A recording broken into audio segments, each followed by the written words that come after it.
You are listening to Survival Stories with Jacqui. Welcome, survival warriors. If you are a victim or survivor of trauma, then you're in the right place. In this show, we'll explore the extreme strength displayed by victims of trauma as they journey through life to the survival pinnacle. My name is Jacqui, and I am so grateful to be here today to share my survival with you. Here is this survival story. Let's dig deep. Hello, survival warriors, and welcome to this week's episode of Survival Stories with Jacqui. And this week we have my friend Vishal with us. Vishal is an architect and a personal trainer, and in general nowadays is as happy and as smiley as he seems. I haven't seen this guy frown once. So I'm going to hand you over to Vishal to introduce himself and tell you what makes him so happy today, what gives him reason to be grateful, and what he hopes for other people. Good morning, Vishal. Good morning, Jacqui. Thank you for having me on your show. Oh, I'm so happy to have you, and we're all chomping at the bit to hear from you. So please go ahead. What makes you so happy today? Happiness basically is not like, it's not just for today. Like, happiness can be there lifelong, and that's something which I love to tell people about. Happiness is not something which you need to think about, like, okay, this happened, so I'll be happy. Happiness is a choice. So if you choose to be happy, you can be happy throughout the day.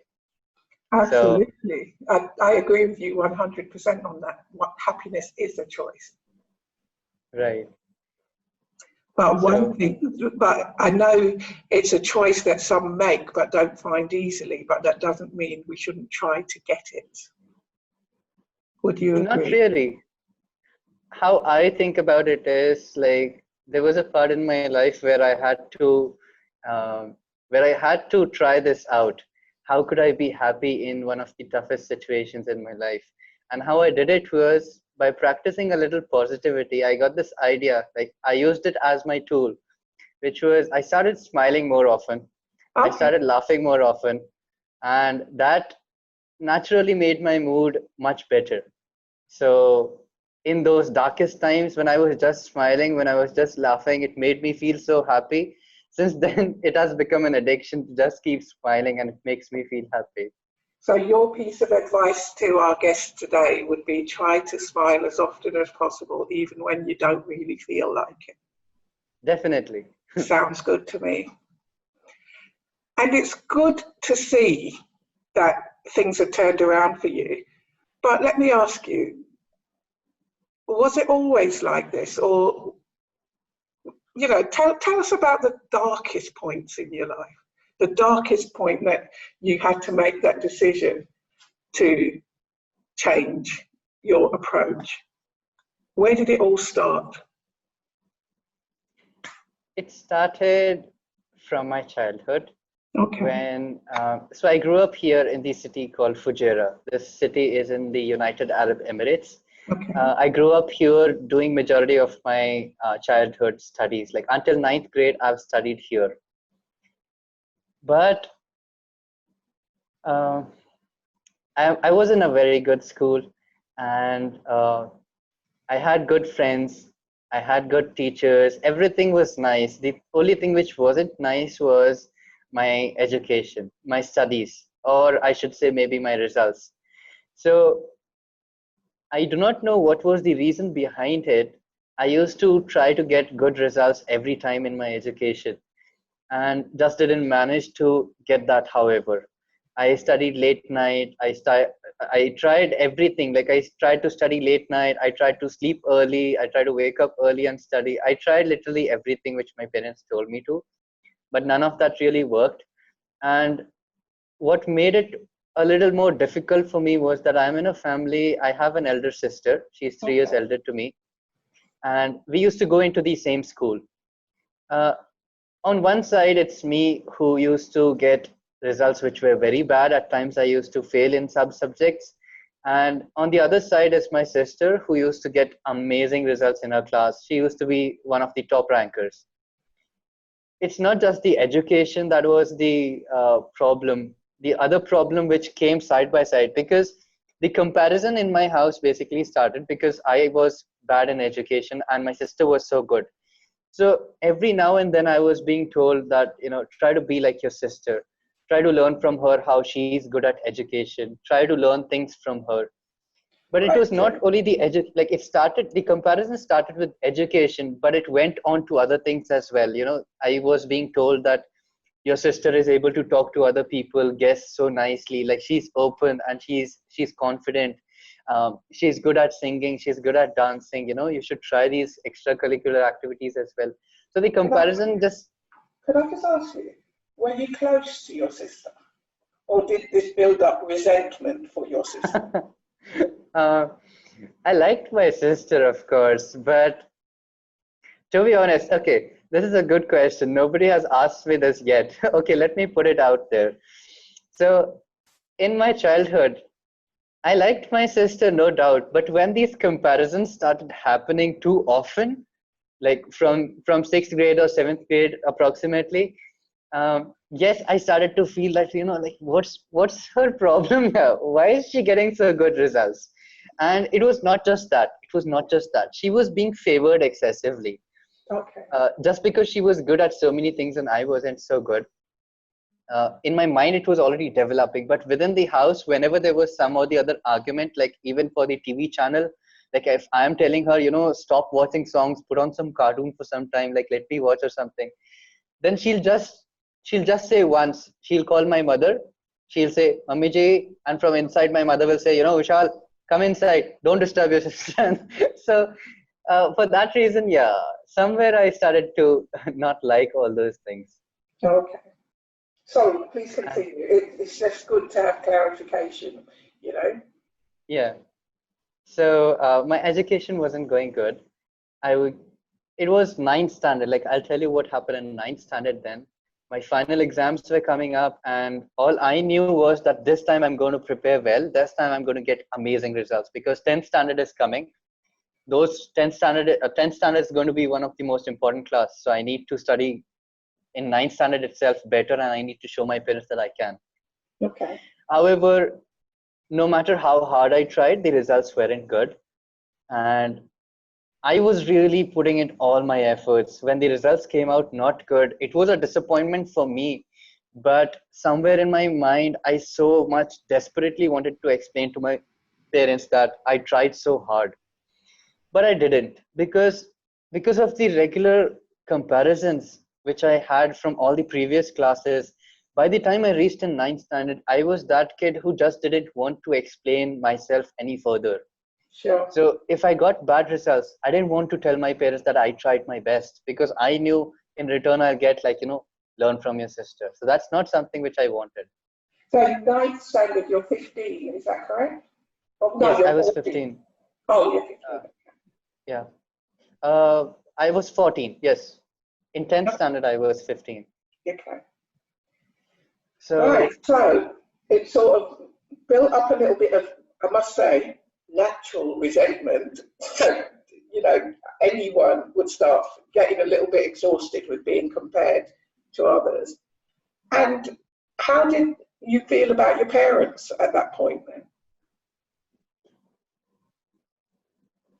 thinking about it today, I feel that my parents were, of course, wanting something good for me. But at Absolutely. that particular time, I was a child. So, Yeah, yeah. You know, that has to be it, putting it in context at 14 years old. I think we all right. think something about our parents that we shouldn't, you know, Yeah. because we're being To be guided. honest, when I was 14 years old, all I had in my mind for my parents was like, they're not able to understand me. And I don't get the comparison. Like, there were so many times when I felt something so stupid. I felt like maybe I shouldn't say this. This is so bad. But when I was 14 years old, I did feel that maybe I'm not their child. Maybe I'm adopted or something. I felt like, my sister is their real daughter, and she's doing great. But yeah, that was just something which I had at that time to put it down how I felt for my parents. But of course, they loved me too. There were times when they loved me. It was not always constantly that, but whenever they used to compare, it used to get really hard for me. Like my father knew how to scold me very well, and I was scared of that. My mother knew how to like compare me very well with my sister, so that used to get hard as well. And I was telling you about my ninth grade result. I did give my exams and I didn't get good results. I was scared what's going to happen. Inside, I used to always be nervous while going to take the report cards from the school, because it was always me and my sister sitting in the car going to take the results. So this time when we were going, I was really scared that I'm going to get scoldings or something if my result is bad. When I opened the report card, like as soon as I opened my report card, the faculty was sitting in front of me. Before I could even open it, she started just complaining about me. So the story just ended there itself, and it just started to go bad. But when I came home, I also got to know about another thing. My parents were planning me to send me to a boarding school in India.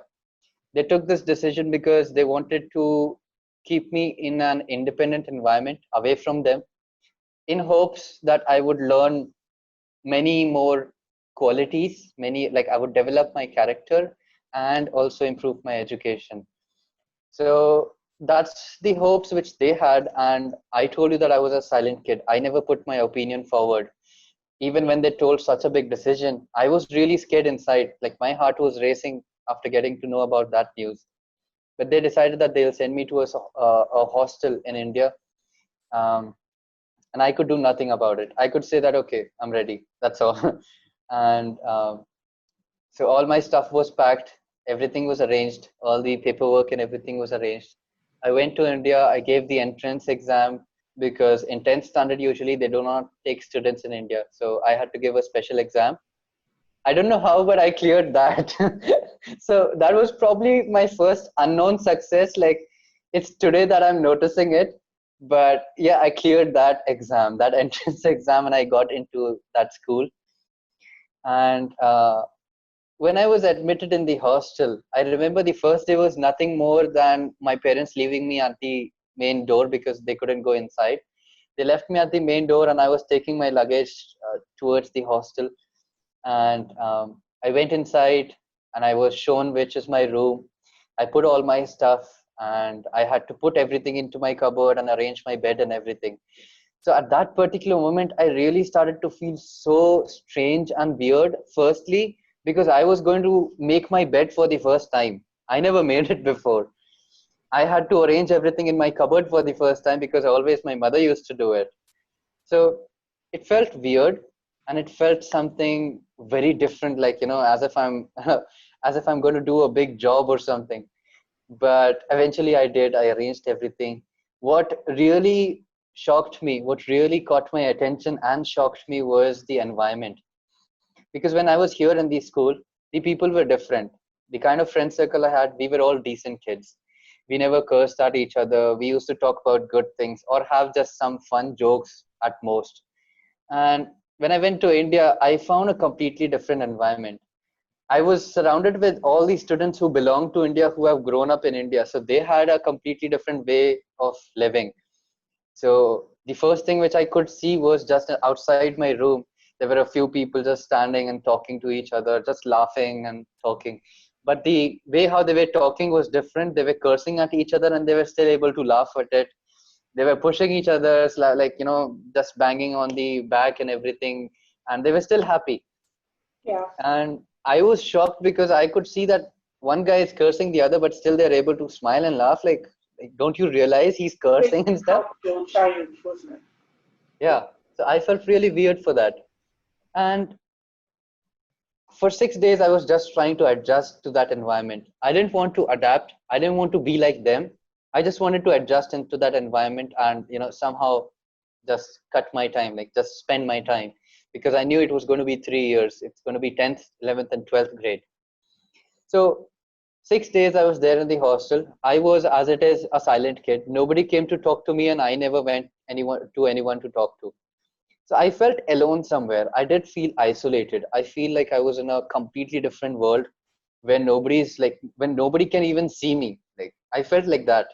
I could see people observing me, but they never came to talk to me. So that really made me feel strange in many ways. And on the sixth day, it was vacation, and I came out of my room. We had a long rectangular corridor, so I just decided that okay, I'll just take a round and just see what everybody is doing in their rooms. As I was passing by one room after the other, there was one room which was which was having 6 to 7 people in it. Like there was a big group surrounded in that small room. So that caught my attention. I started to see like what's going on and stuff. But as I was peeping into that room, one of the guys spotted me. And when I saw him spotting me, I immediately just walked forward, like as if I saw nothing. But he came back from behind. He started questioning me. But he started questioning me along with bad words. Like he was telling bad words at me and questioning me what I was doing. I told him politely. Like I was politely for the initial 4 or 5 times whenever he told me anything. Firstly, I told him that I didn't see anything. I'm just walking by. I didn't see anything. Then he cursed at me again. And then I politely told him that, hey, come on, don't tell me bad words. I didn't say anything to you. The third time also I was polite. The fourth time I was polite. The fourth time when he just kept saying it because he was enjoying it that I wasn't firing any bad words at him. So he was enjoying it. For the fourth time and for the fifth time when he said bad words, that time the most thing which I could tell him out of all the knowledge which I had, I could only tell him, hey, come on, shut up now. Okay. So that's all I could tell him. But anyways, so we were in a verbal argument and my voice increased as well. The people from inside the room came and they suggested that, hey, don't shout in the corridor, come inside the room and like we can sort this out peacefully. I thought it was going to be a peaceful discussion. But when we went inside the room, like the whole group came inside the room, I was the second last person and the last person was the one who had the argument. When they all came inside the room, they locked up the room and the guy was just prepared to fight. Like I was surprised. I was surprised. I was expecting something very different. The room was locked and the fight started. He just pushed me and all I knew was pushing. I was extremely skinny. I never participated in any sports activities. I was not that athletic, and all I did was just watch cartoons, sleep, and that was my lifestyle when I was here in this city. And there I was skinny, and for that reason, when he pushed me, I banged towards the door of the balcony. I pushed him back. That's all I knew. I pushed him back as hard as possible. He banged towards the door, but that's where the story went bad. He just came back even more stronger. Just within a few seconds, just within 5 to 10 seconds, I was on the ground. Like he put me to the ground, held my hair and just banged my head on the floor. Now, I did tell you this was just the 6th day experience and I was beat up to this extent when he banged my head on the floor. Everything in front of my eyes just became black. I couldn't see anything for the first time. Right. So when that happened, the others could see my expression and see that I wasn't normal. So they immediately tried to stop the situation. I got up, I simply walked back to my room and just took my blanket, covered myself from every direction, and I was crying inside it. Vishal, So, let's take a break there, please. Hi, this is Jacqui, and you've been listening to one of my friends tell their stories today. I invite my friends to tell their stories to help you heal. If you do have any trauma or any difficulties that you think we could help you with, please visit my website, jacquiandfriends.com, and leave a message or contact me, and I'll be happy to connect you with either today's friend or anyone else who you've listened to or watched who you think might be able to help you further. Or if you just want to talk to me, that's great too. And we're back, and Vishal has just told us, quite a harrowing story, because remember, at this time he was only 14, 15 years old and had had a life of being compared to his sister. He'd been sent to boarding school and on the 6th day had found himself in an altercation which had sent him further into his shell than he was before. I'm going to stop talking and I'm going to let you carry on, Vishal, please. so I was telling you that I was beat up on the 6th day itself. I went back into my room, covered myself with my blanket, and just wanted to cry out. And that's exactly what I did. And while crying, all I had in my mind was that I was already feeling strange in that environment. I was already feeling like I'm not one of them. And now it was also that loneliness slowly developing with fear as well. So I was scared. I was scared in that place because I was alone. I was away from my parents. And I knew that complaining to the warden wouldn't be an option, because if I had complained, the kids would know about it and they would start doing worse things for me, in which I maybe wouldn't be able to complain. So I was scared in every way to do anything. All I could do was cry and just feel bad about the situation. And there was every week we could call to our parents and we could talk to them. Um, we had that telephone room where we could go and like do the call. We didn't have mobile phones or anything. So every week we did have an option, but of course, when the seventh day came, I wasn't there to go to the telephone room and tell my parents about it. All I did was I went to the telephone room and they kept asking me questions. How's the hostel? How's the food? How's the environment? How's the people? All I said was, it's nice, it's nice, it's nice, it's good, it's nice, I'm fine. That's all. I didn't want to tell all those problems which I had. I felt like it was in the back of my mind that it wasn't going to make any difference. And so that was my 6 day experience. And after that, what happened was maybe the word spread within the hostel that I was the new kid and I was beat up. And because of that, finally people did start talking to me, but the way they talked wasn't normal. Why I say they started talking to me was because they started teasing me. That's all they talked. If they ever passed by me, they would pass a taunt at me. They would say something bad about how I looked, something bad about the way how I spoke certain words. They would say bad about, like tell bad words to me as a foreigner, like put bad words together with the word foreigner and just tell it to me. Mm.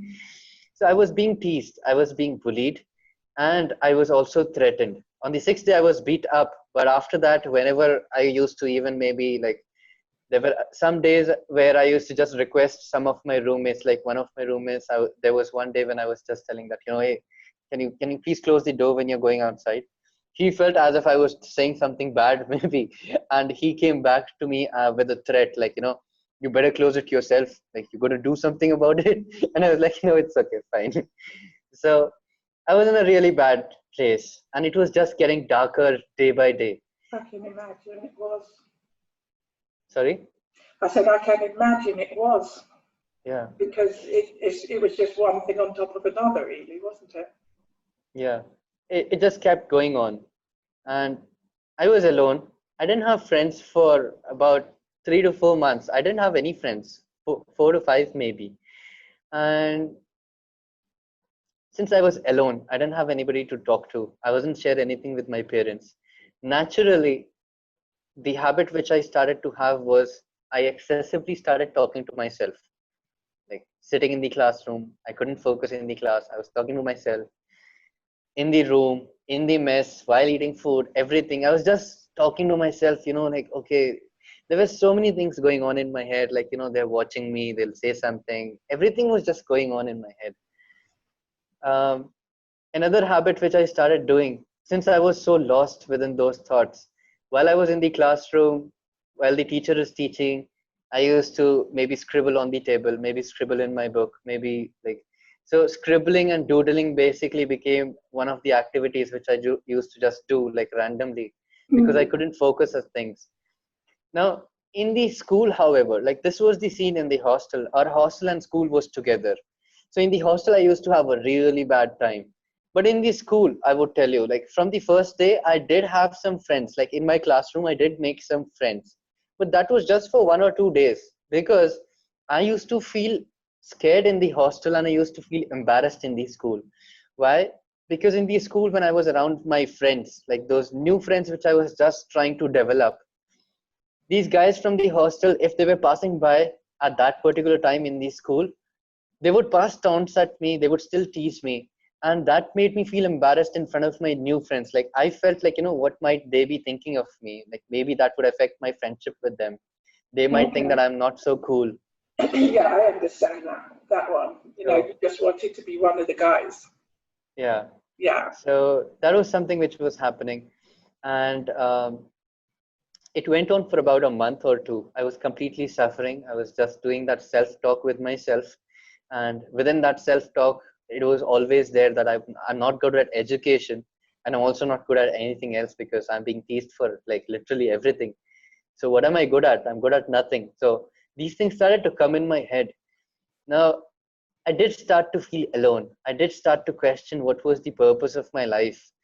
And I just didn't have the answer for that. After about a month or two of suffering this bullying phase, I was there one day when I just like realized, looking at the other people in the hostel, I felt like, it's maybe because I'm extremely skinny. That's why maybe I'm being used. And so that's where it just struck me. Like it was just a self-realization that, okay, maybe I can start exercising. Maybe I can develop a body just for my self-defense. Like there I was having no experience in exercising in anything, and me thinking that I'm going to develop a body just by exercising very quickly just to have self-defense. Like I didn't know it was going to take 2 years or 3 years. I was like, okay, I'll just develop a body. That was so innocent. Uh, but I started exercising, and we didn't have any media, any internet access or anything to refer to.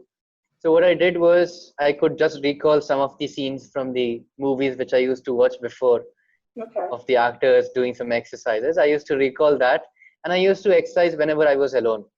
Whenever I was alone in the room, whenever I was alone in the room, and the other time when I used to exercise was in the evening sports time, which was compulsory for us to leave the hostel. So I used to go behind the football field in between our school buses to hide and exercise because I was embarrassed as it is. I didn't want to exercise in front of anybody and create a scene and be teased about that as well. And even though I had this new mission in my life, like something new to focus on, after probably a week or two, I was spotted. I was spotted between the buses doing the exercise, and that really started racing. Like my heart started just racing because I knew that I was hiding and exercising, that too between the school buses. So that's going to be a big issue. Yes. Yes. So after that, I was being teased. I was being teased a lot because I was skinny, I was new, I was exercising. All those things just started to amplify every day. I was being teased, and from that day itself, I gave up on exercising, of course. I don't want to exercise and be spotted again. I gave up on it. I gave up on all my objectives and started to suffer those things again.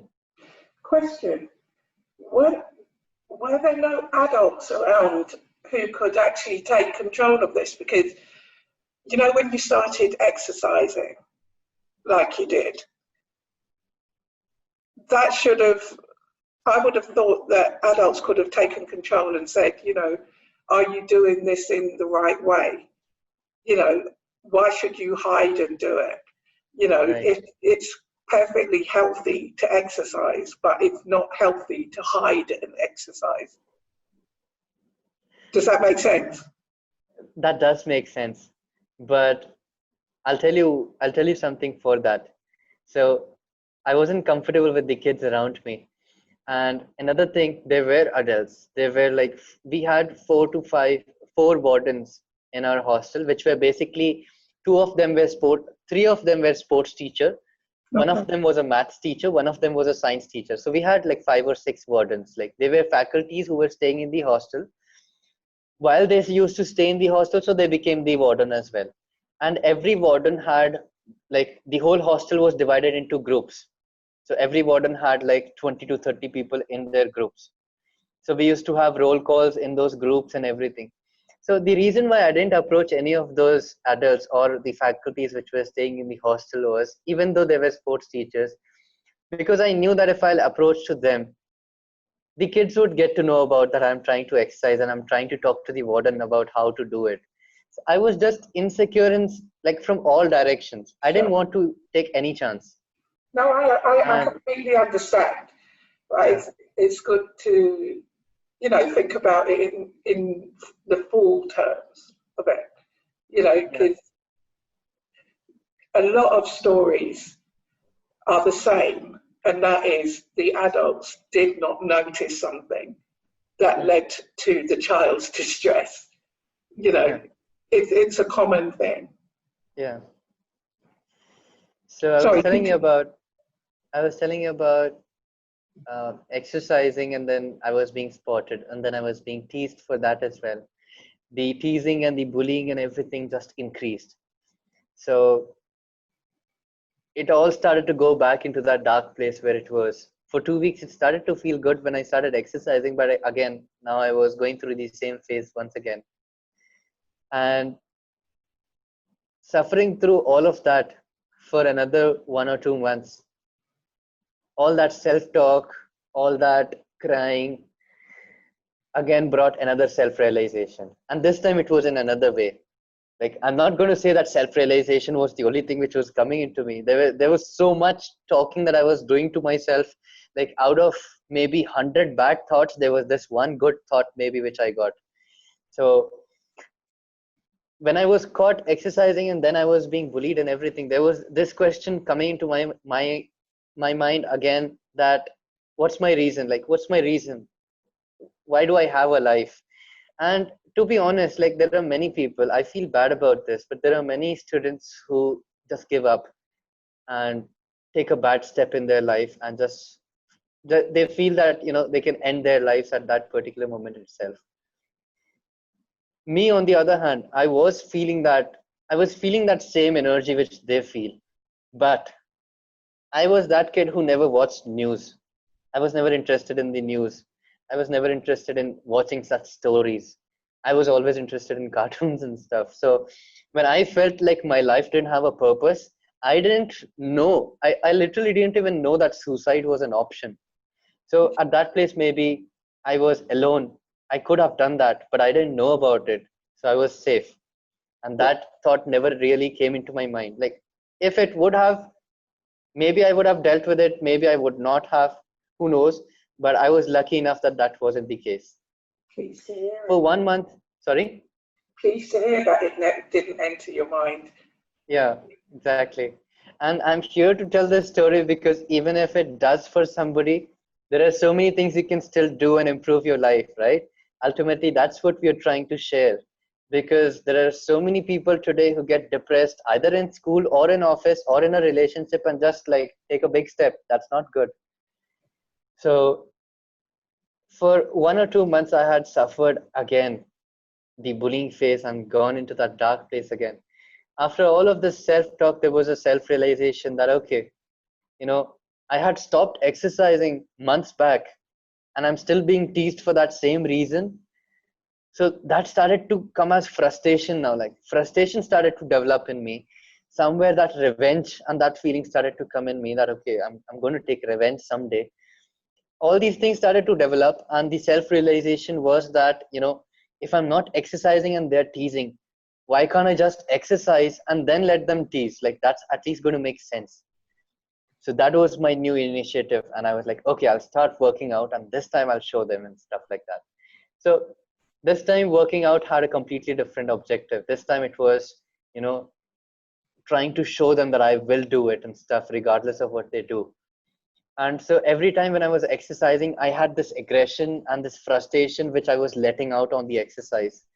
So that went on for a few weeks, and luckily one day things started to change. So I was just about to go into that place where exercising was becoming a bad thing, because I didn't know about it at that time. Thinking about it today, if I might have just continued, I might have started doing some bad stuff, because I've seen people, you know, I later saw in the hostel some people, when they used to get frustrated, they used to punch in the wall and stuff, like bruise themselves. So thank God I didn't go into that phase trying to release my feelings. Okay, It was just hold for me there. Let's take another break before we hear about the turnaround in your thoughts. right. Hi, this is Jacqui, and you've been listening to one of my friends tell their stories today. I invite my friends to tell their stories to help you heal.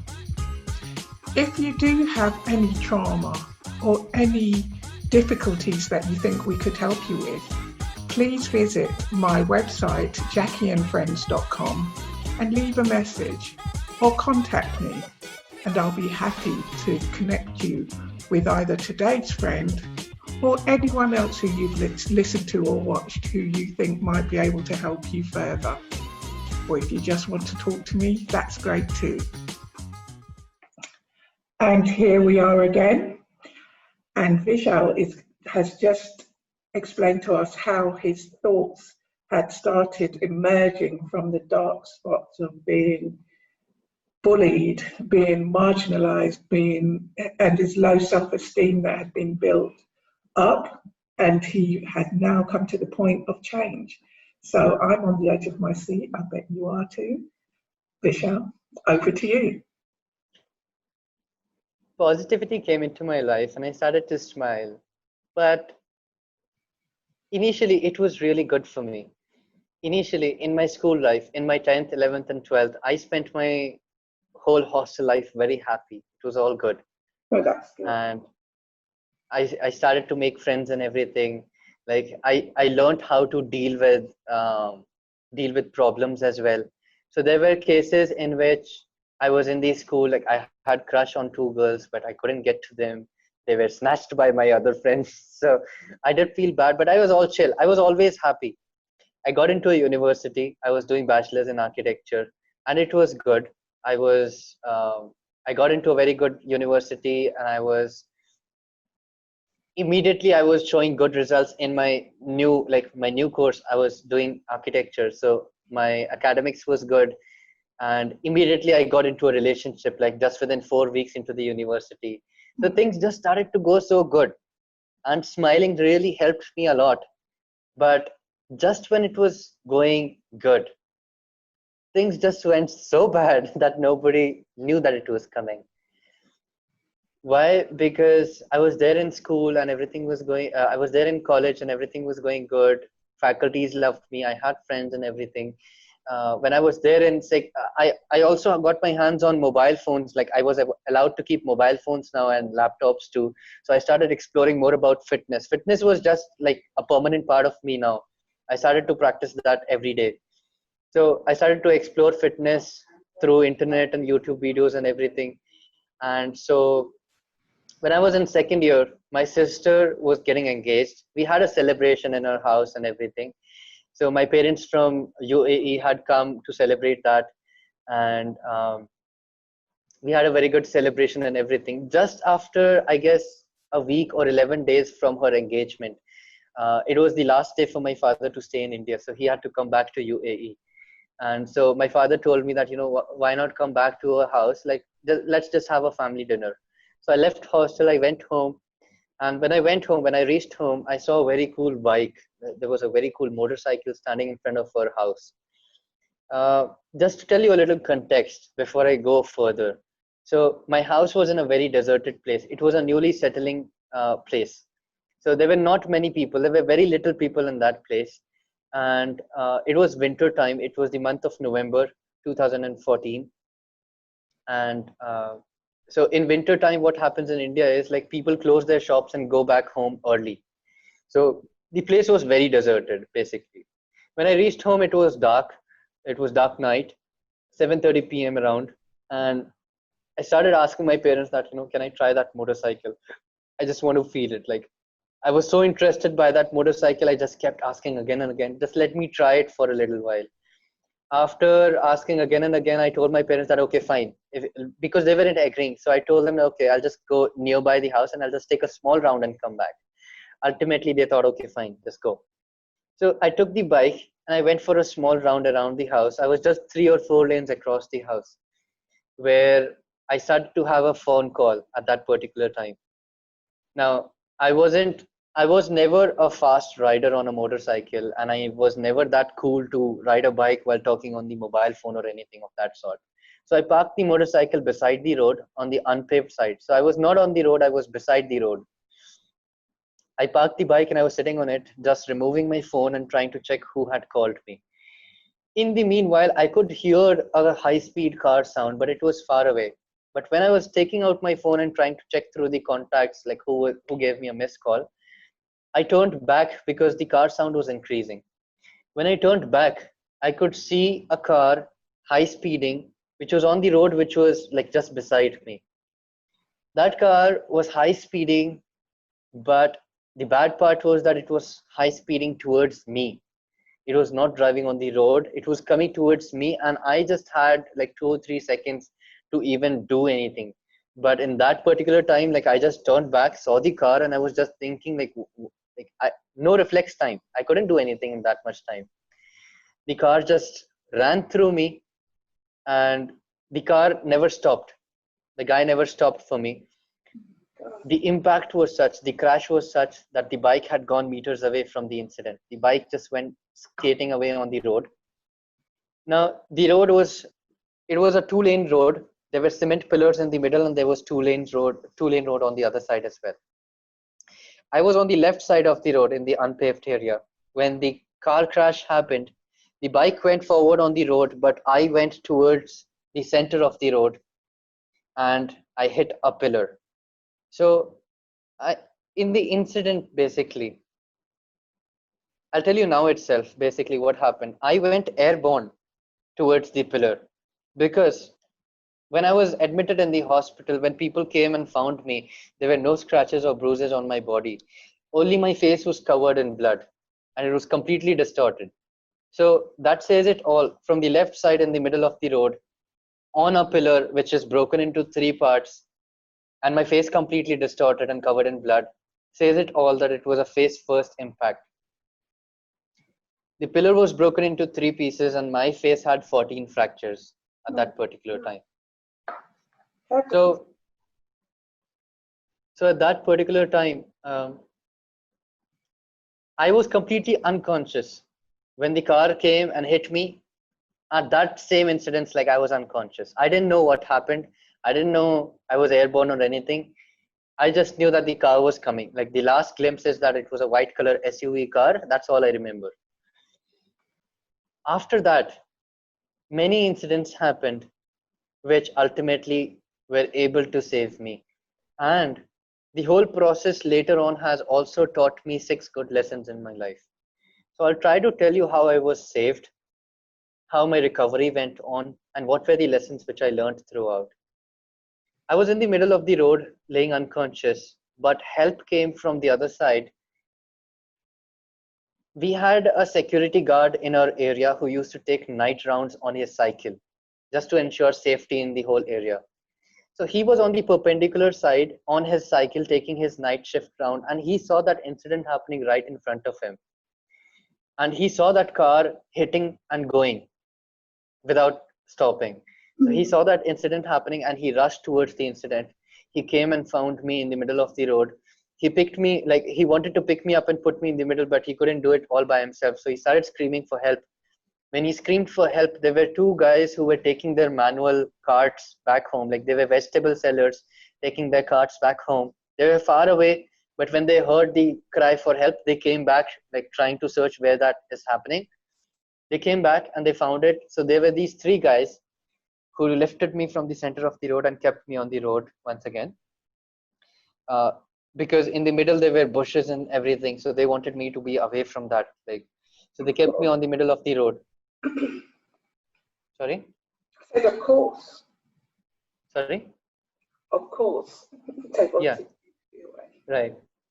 So they kept me on the road to also ensure that I was flat, because they didn't know if my body was broken. So they kept me flat on ground on the road. Now, I would tell you the first lesson which I learned. The first lesson is that you should never judge anybody in your life. Never. Be it because of color, be it because of their education. Like, just don't try to judge someone because of how they look, their sound, their knowledge, their smartness, whatever it may be. Don't judge anyone because you might be underestimating someone. Why do I say that? Because that guard used to meet me every twice a week, and I knew him well. Like, he was a good guy. He never went to school. He never did any kind of education, and he was not like, see, he was just a security guard. Like, people just used to pay $100 every month, so that was hardly anything for him in India. So he was poor as well. Anybody could judge him by the looks he had because he wasn't good looking as well. But in that same incident, if I try to think of myself and this incident happening to someone else, I wouldn't know what to do, Now listen to what that guy did, which made me learn this lesson. So that guard immediately searched for my pocket and he found my mobile phone. He tried to open the mobile phone and it had a screen lock. When it had a screen lock, like I would be confused what to do.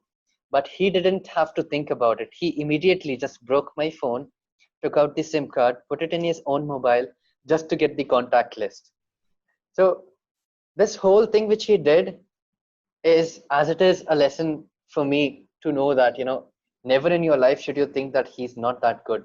Because him to be able, like, to be that smart enough to do this so immediately, like as if he knew it already, was smartest thing like I could ever imagine.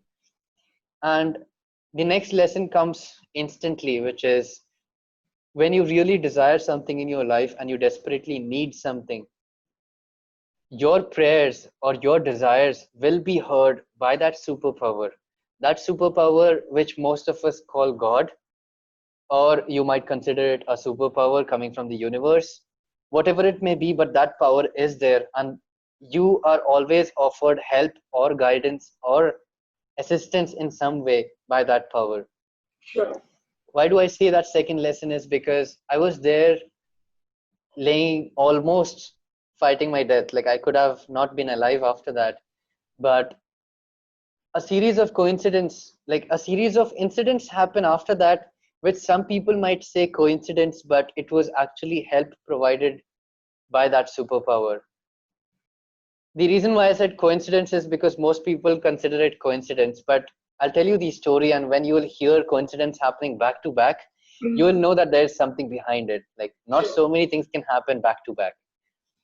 So when he dialed the, like he got the contact list from my SIM card and he dialed the first number which he had. The first incident which happened was the first contact which he dialed was of my immediate senior from college. He used to live far away from the house, but at that particular incident, he was just near me. He was just near the area where I used to live.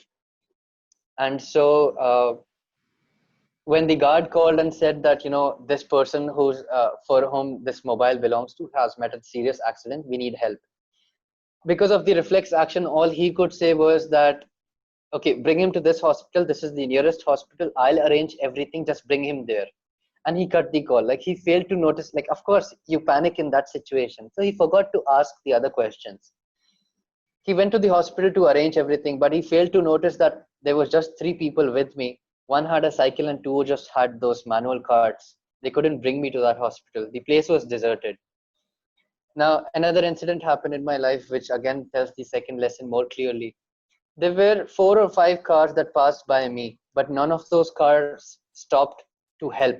Because in India, probably what happens is when people see blood, they either don't stop because they feel disgusted, Mm. or they don't stop because they don't want to get in some issue, like they don't want to get in a case or something. Um, so those cars or those vehicles didn't stop, and like those three people were losing hope slowly and slowly, but all they could do was pray that some help would be on its way. And after those cars passed by, there was one car which was passing by that incident. That car had two people in it. One of the person, I did tell you that the security guard, I knew him well because we used to meet at least twice a week, but Yeah. he couldn't recognize me because my face was distorted. In that car, there was two people, out of which the one on the passenger seat made the driver stop the car because he saw that incident, he saw me, and he just started to say that, I have a feeling I know this guy. I really have a strong feeling I know him, and we need to save him. So he started to say that all of a sudden. And I'll tell you the story which went after that. Like after I recovered and everything, I found out that this was the person who took me to the hospital. I never knew that guy. I never met him. I didn't know him. That person still told that he knew me because he was my mother's friend's son. But I never met him, so I don't know how he knew me. He put me into the car somehow, like he argued with his friend for a while, and they both agreed and they put me into the car. They took me to the hospital. In the meanwhile, my senior called my parents and told that this incident happened. Now, I'll just mark another situation in this particular time. Inside the house, my father was basically praying at that time. He was doing his evening prayer, and my mother was in the kitchen cooking family dinner.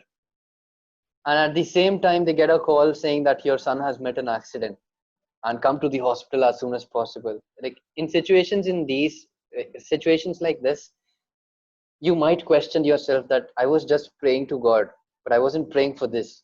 So you might go into a very bad place thinking about all these things. But at that particular time, my parents knew that the best thing was think less and just go to the hospital. That's what they did.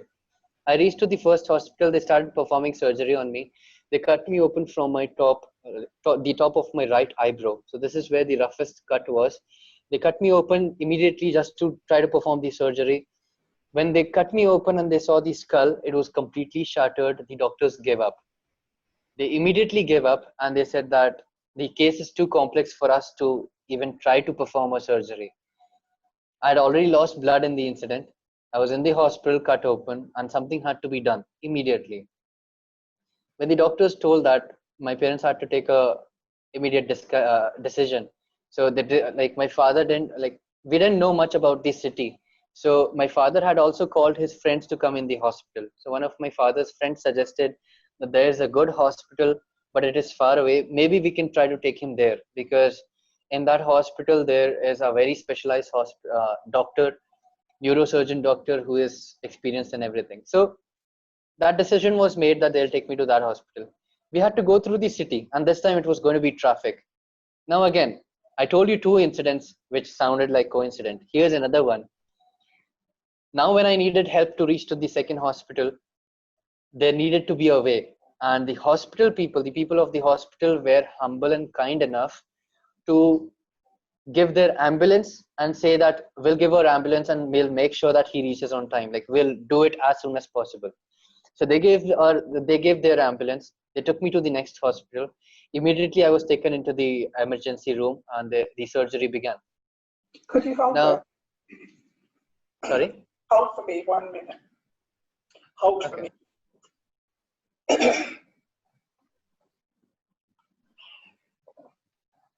Check my timing. Yeah, surely.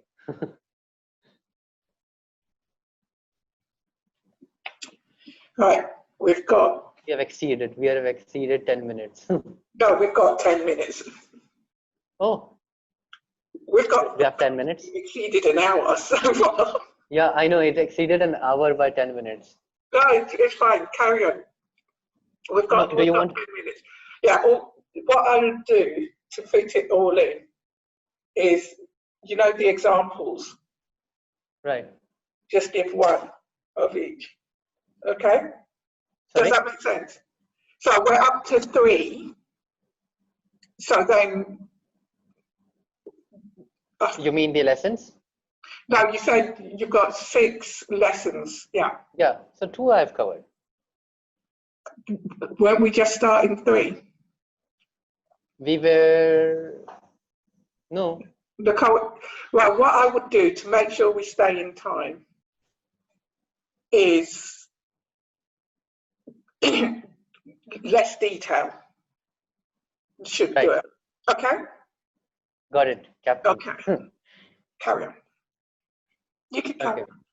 So I was there in the hospital, and since then, for 7 days, the surgery was performed. For 7 days, the doctor used to perform the surgery on me, come out of the emergency room to tell my parents that, he's not going to be alive, but we are still trying our best. So hearing that kind of a news was really tough for my parents, but all they could do was hope and pray. For 7 days, the surgery was performed. On the 7th day, the doctor came out finally, and he told to my parents that he is safe now, and we'll make sure that he's alive. And that was the first relief for my parents, the first news, good news for them. But the doctor did say that he's going to be alive, but we do not know in what state. Like we do not know if he might have lost his memory, because that might be 99%, because he had a face first impact, and we never know what's going to happen to him when he wakes up. But he's going to be alive, so that's the good news. After that, I was kept in the ICU for a total of 4 months. After being in the ICU for 1 or 2 months, I had finally opened up my eyes. I saw my parents in front of me, and they were all covered in tears as soon as I opened my eyes. And all I wanted to do at that particular moment, although I opened my eyes to see my parents emotional, I knew that I was in the hospital. I knew that I was in a hospital and something bad happened to me, because my hands were tied. I could feel that there was band-aid around my head, and my jaw could not, like, I couldn't open my mouth. I could feel that. So immediately, like when I opened my eyes and I saw my parents crying in front of me, I didn't think about why I was there in the like hospital. I didn't think about why I was there. What I could see was my parents crying, and I was like, don't cry. Don't cry, I'm alive. That's what I wanted to say, and I wanted them to smile, but I couldn't even speak. All I could do was I could wave at them, I could try to smile, but anything which I did just made them cry even more. So I realized that, okay, maybe I cannot do anything at this particular time. I'll just let them do what they're doing. And since then, the recovery started in the ICU.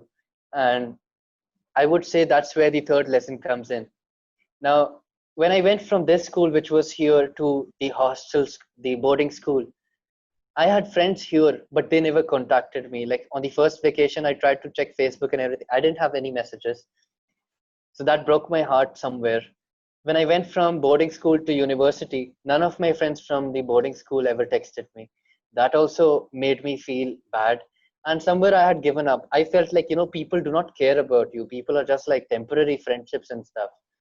But that's where I learned the third lesson in my life while I was there in the ICU. Because in the ICU, I used to I used to do nothing, just open my eyes and go to a very long sleep. That's all. That's all I did in the ICU. I used to sleep a lot at that particular time. So all I noticed in the ICU, which made me learn this third lesson, was that people used to come to meet me, and they used to come into such large amounts. Like in my ICU room, I could always find 14, like 11 to 14 people standing in line and just wishing me that, get well soon, Vishal, or with all teary eyes and everything. Now, I got all the juniors coming into the hospital, all my batchmates, all my seniors from the whole university had come to meet me.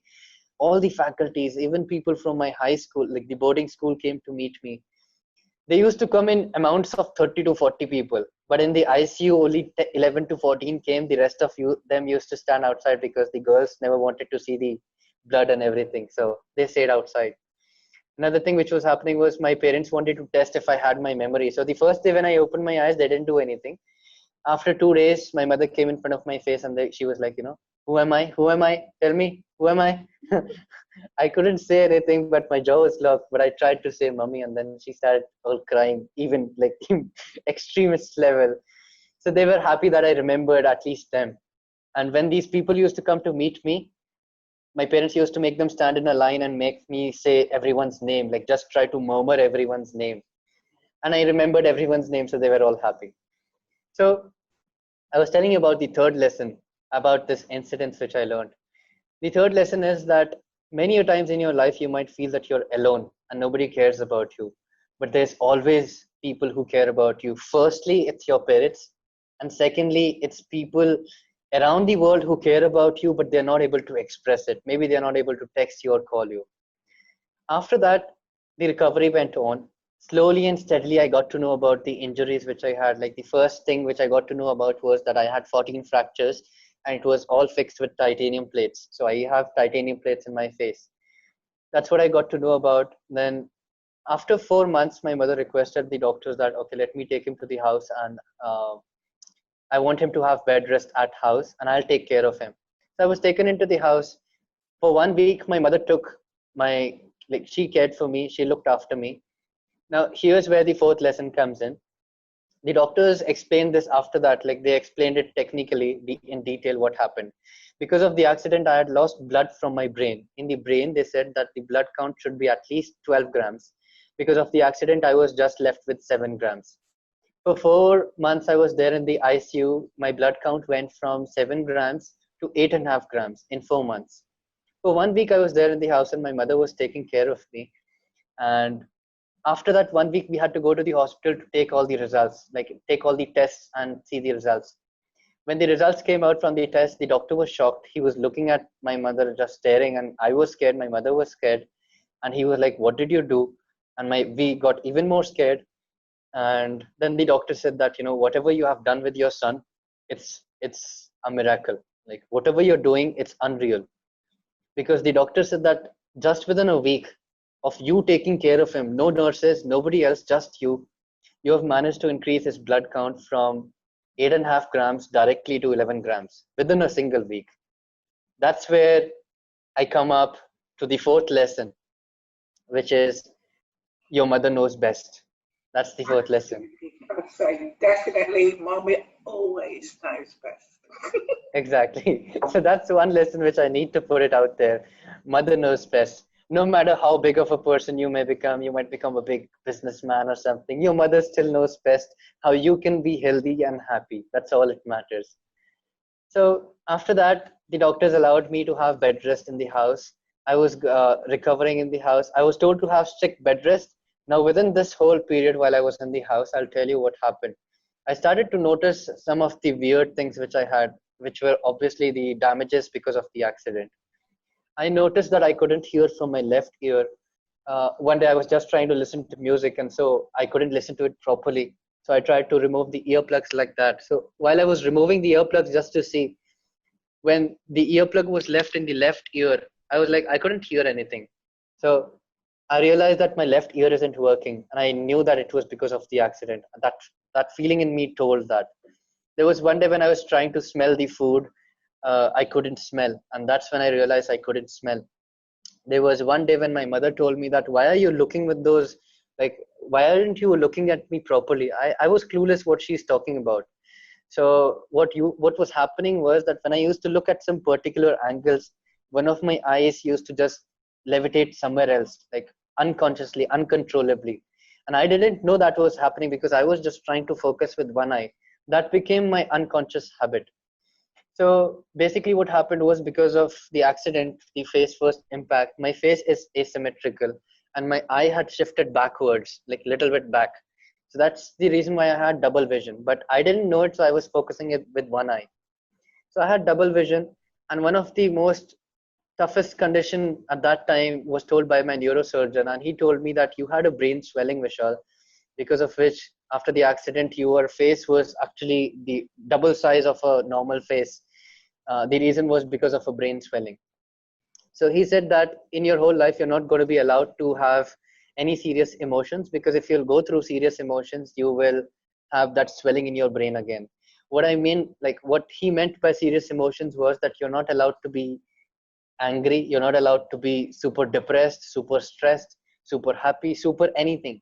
You have to stay neutral. That's what he was trying to say. Because he said that any of those emotions will just collect blood in your brain and your brain will swell up. At that particular time, I felt really strange hearing to that. I never knew that that kind of a condition could ever be in reality, but it was there on me and I knew I had to do something about it. So I knew that I got to know about these medical conditions, but I would say the fifth lesson in my life at this stage, which is about never giving up. There was one day when I was standing in front of the mirror. I was told to have bed rest. I secretly went to my room by taking support of the wall, because as soon as I stood up, I felt dizzy and I was about to fall. Still, I wanted to see myself, so I took support of the wall, went to my room, looked at myself in the mirror, and I was shocked. I slowly unbuttoned myself to see my body because I was concerned about my body. I had good body before the accident.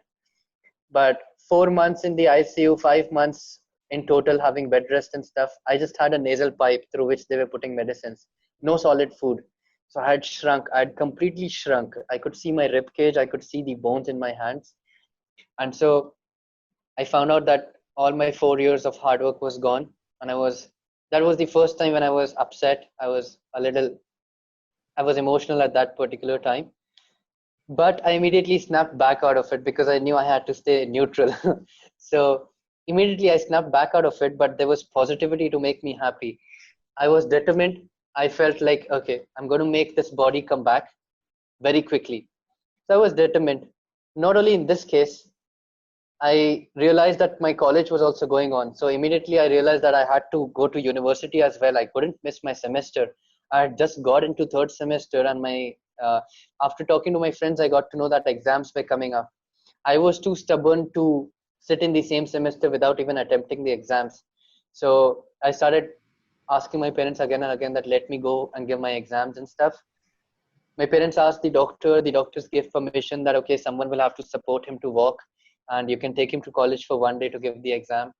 And my sister requested in the university to do something about it. So they agreed for it. They made a special MCQ question paper for me. And there is this incident where I was standing in front of the college, my sister on my left, my mother on my right. I was not in my condition to give anything, not even to walk. I had that nasal pipe banded around my head, not in my perfect condition, but I was there to give my exams. I gave my exams all by myself, even though I was offered help from my friends. I didn't cheat. I gave the exam by myself, got cleared. And even after that, uh, I had like the doctors, when they allowed me to stand up, that's when I started, just gaining back my muscles again. So I started doing fitness once again. Within 3 months, I developed the body which I had before the accident, within just 3 months. So all that 4 years of hard work is all like whatever hard work you do is there. Like at least you have the experience, you have the knowledge. So you're never behind. You're always ahead when you restart. So that's what I had done. Within 3 months, I had developed my body once back, and people were shocked because of my speedy recovery. The doctors already called me Miracle Boy in terms of my recovery in brain, in terms of my physical recovery. They just loved it.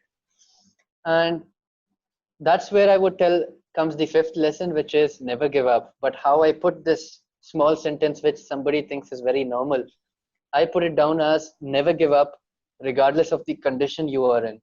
Because I wasn't in the condition of giving an exam. I wasn't in the condition of exercising. I could have rested for 1 year or probably something like that. But I just didn't want to stop. I knew that that wasn't my limitation. That's right. So never give up, regardless of the condition or situation you are in your life. And the sixth lesson is not far away. I was dealing with those medical conditions, and that's where positivity really was my strength, because positivity helped me convert those medical issues into something which I treasure today. Because, for example, I wasn't able to smell. How did I take it positively? I took it positively because it's fine, I couldn't smell the good stuff, but at least I couldn't smell the bad stuff. So that was the best part of my life. Hmm. Working out in the gym, I was feeling immortal. I used to feel immortal in the gym. Even if it's stinky, sweaty, whatever it may be, I used to exercise comfortably, focus on all my exercise. Whenever I used to go to a bad place and it used to stink, my friends used to complain. Just a few days back in the office, the secretary was telling that, the office is stinking because of some smell. And I'm like, yeah, probably, yeah. So for me, it's not an issue. I feel good. For the left ear, I used to feel that, okay, whenever I used to sit in college and the classroom used to be noisy, all I had to do was close my left ear and be able to work on the laptop with my right hand. So I felt like, again, immortal in that case. I felt like a superhuman. For my eyes, I found these glasses, which are basically prism specs, which help me fix that double vision to certain extent. So I can focus on stuff. And for my brain condition, that's where I really put in some good creativity. So I was not allowed to have any serious emotions. I modified that constraint for myself. I told to myself that, Vishal, if you will feel like becoming happy or overjoyed or whatever positive feeling it is, always do it. Like, let that come out. Feel that happiness. Because I felt that if it's a positive feeling, it's never going to harm me. So that's the one small tweak which I did in that medical condition. The rest of it, for never becoming depressed, never becoming angry, if you take it as a restriction, it would have been really bad.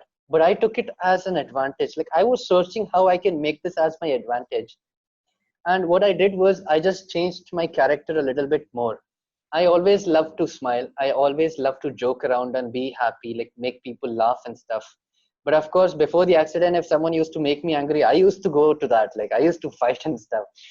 But this time, how I did that small tweak in my character was I said to myself that if any day, if someone will try to make me angry, I'll just let them speak. I let them complete. Eventually, when they'll get exhausted, they'll stop. That's when I'll crack a joke. That's when I'll do something funny and make them laugh. When they'll laugh, I'll laugh and we'll be chill again. This technique really worked in all areas of my life, like friendships, faculties trying to scold me for my work. It was so beautiful. The faculties really loved me, because the faculties, some days they used to come into the class with a bad mood by themselves. And I was the kid who used to go to them and just joke for no reason. And they used to laugh with me. They used to have a happy mood with me. They used to scold me and I still used to have a smile on my face. They loved that. So until the end of my graduation, they loved me for that reason. I was their favorite child. And that's how I converted my brain issue as my own advantage, which tells the sixth lesson, which is very beautiful.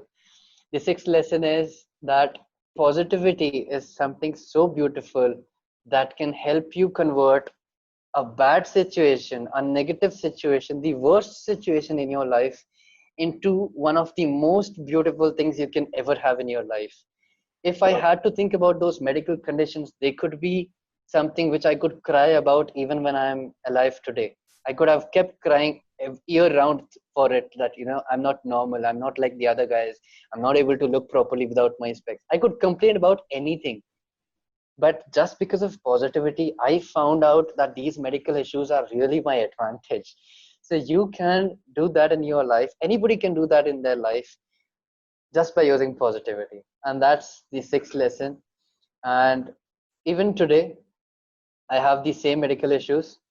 And even today, that's the reason why I feel that I'm one of the most happiest people around, always spreading joy, always spreading smiles, and just not able to feel the stress anymore through the problems. You've certainly put that across to us today.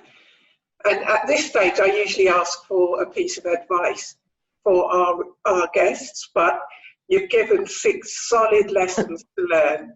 So I know that people will take that on board, and it's always there ready for them if they need to rewind and listen again. That's the beauty of podcasts and video chat shows.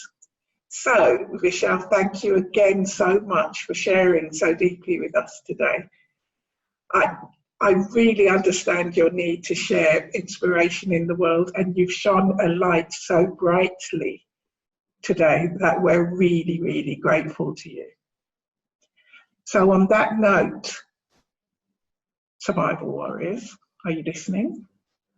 If you want to know anything more from Vishal, please comment in the comment boxes below, and I will be happy to pass on the details to him.